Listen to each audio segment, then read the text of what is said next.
Magandang umaga ho sa inyong lahat. Pakibati po ang inyong katabi ng magandang umaga. Good morning. Mga kapatid, tayo ngayon ay nasa ikalawang linggo sa panahon ng Adbyento. Again, katulad nung sinabi natin nung nakaraang linggo, ang Adbyento ay galing sa Latin word na Adventus, na ang ibig sabihin ay mayroong paparating. At kapag mayroong darating, bukod sa sinabi natin at pagninilay natin noong nakaraang linggo, na dapat hinihintay natin ang darating, marunong tayo at tiyaga tayong naghihintay, ano pa ba ang ginagawa natin kapag mayroong darating? Tayo ay naghahanda. Bilang mga Pilipino, kilalang-kilala tayo sa buong mundo bilang mga maaasikasuhin sa mga bisita. Being hospitable. Una, pag mayroong darating, ano bang mga paghahanda ang ginagawa natin? Una, naglilinis. Diba? Siyempre, nakakaya naman sa bisita na darating sa bahay mo, kung maratnang ang bahay mo'y magulot, madumi. Yung mas malinis pa yung kalsada kaysa sa loob. No? Kaya ginagawa natin, tayo naglilinis. Pero, ang nakatutuwa, yung usual na paglilinis, dalatikit kapag tinamad ka, anong paglilinis yung ginagawa mo? Pag nagwawalis tayo, aminin nyo man po, hindi. Pag walang bisita, yung winalis, itatago lang naman eh. Itatago sa ilalim ng kama, itatago sa ilalim ng upuan. Pag walang bisita, ang normal na itsura ng bahay, yung mga bagong laba, hindi naman natiklop nga, nandun lang sa may sapa o sa may higaan at hindi na ilalagay sa aparador. Hindi naman tayo nag-aagiw. No? Hindi naman nagkukuskos ng mga tiles. At yung mga kasulok-sulukan kapag may bisita, nalilinis. Pangalawa, mga minamahal ko mga kapatid, pag may darating na bisita, bukod sa paglilinis, ano pa ang inihahanda?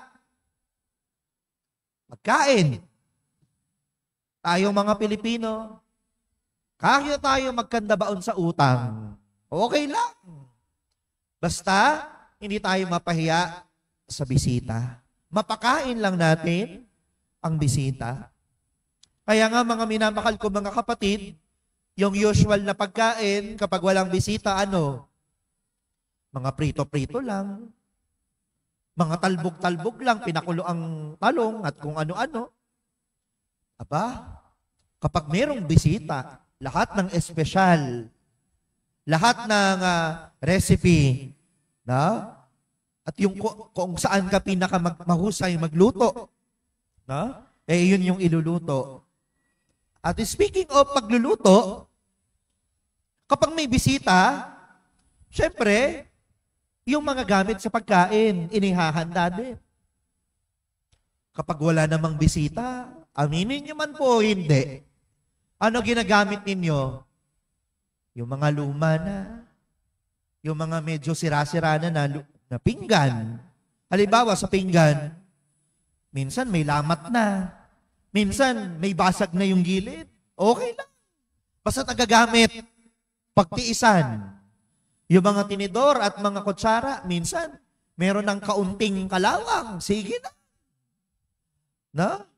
Yung mga mug, pangkape, anong ginagamit? Kesyo mayroong basag na yung hawakan. No? Wala na yung hawakan. Kahit mainit, sige lang, gamitin pa din. Ay, yung baso, ano ginagamit natin? Karaniwan, aminin nyo man po, hindi. Yung pinagkainan ng cup noodles. Hindi kagad tinatapon. Ginagamit.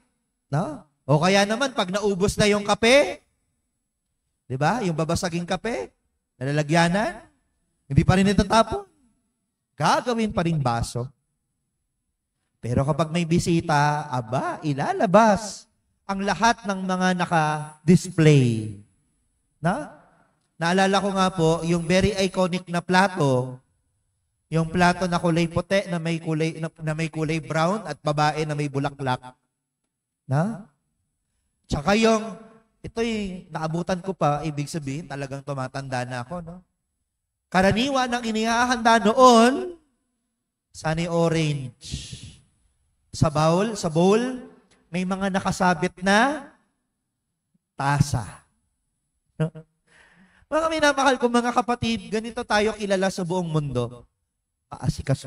Aasikasuhin sa mga bisita. Talagang pinaghahandaan natin para hindi tayo mapahiya sa ating mga panauhin. Pero mga kapatid, ngayong Pasko, mayroong napakahalagang darating. At sino yon? Si Jesus.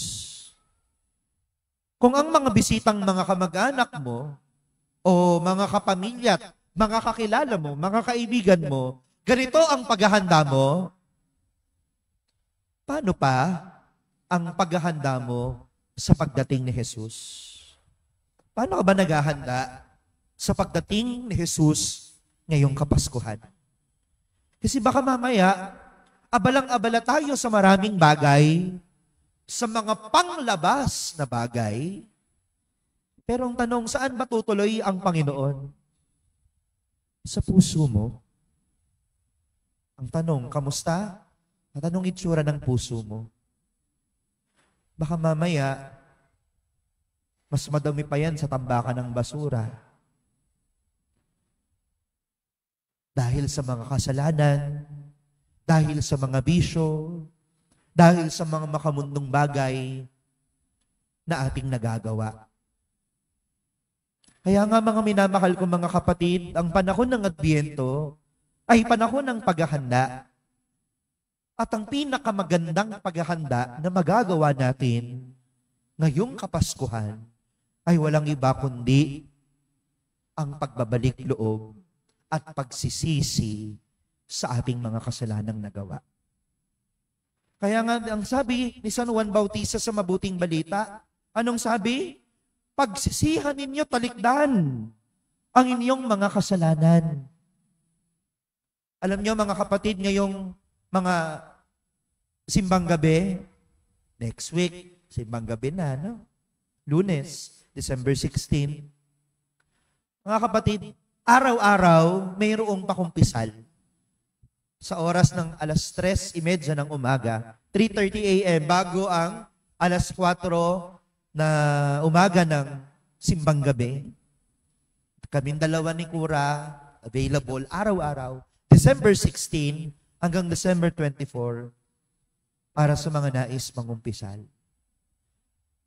Ang pinakamaganda, uulitin ko, ang pinakamagandang paghahanda, ang pinakamakabulohan na paghahanda ay walang iba kundi ang pagbabalik loob sa Panginoon. Ang pangungumpisal. Dahil dito ay nalilinis tayo at tunay na maging karapat-dapat na maging tahanan ni Jesus ngayong Kapaskuhan ng iyong puso. Pero hindi natatapos doon. Pangalawa, kaakibat ng pagsisisi at paghingi ng tawad sa Panginoon ay ang pagbabagong buhay. Kahit naman sa mga taong, humingi ka ng kapatawaran, dapat may pagbabago. At ganun din, mga kapatid, sa ating buhay. Baka mamaya, nag-umpisal ka, pag-uwi mo sa bahay, mura dito, mura dyan. Chismis dito, chismis doon. Dapat may pagbabago. Dapat na itatama natin ang ating mga pagkakamali. Kaya nga, di ba ang sabi, tuwirin ang landas, ang mga liku-likong daan, ang mga baku-bakong daan ay patagin. Ganon din sa ating buhay. Kung ang buhay man natin ay liku-liko, kung ang mga ugali man natin ay baku-bako, tuwirin, patagin, itama, magbagong buhay. At ikatlo, hindi lang pagsisisi, At hindi lang paghingi ng tawad at hindi lang pagbabagong buhay. Tatlo, tunay na pagpapatawad. Kung ikaw ay pinatawad ng Diyos, dapat ikaw din ay tunay na magpatawad.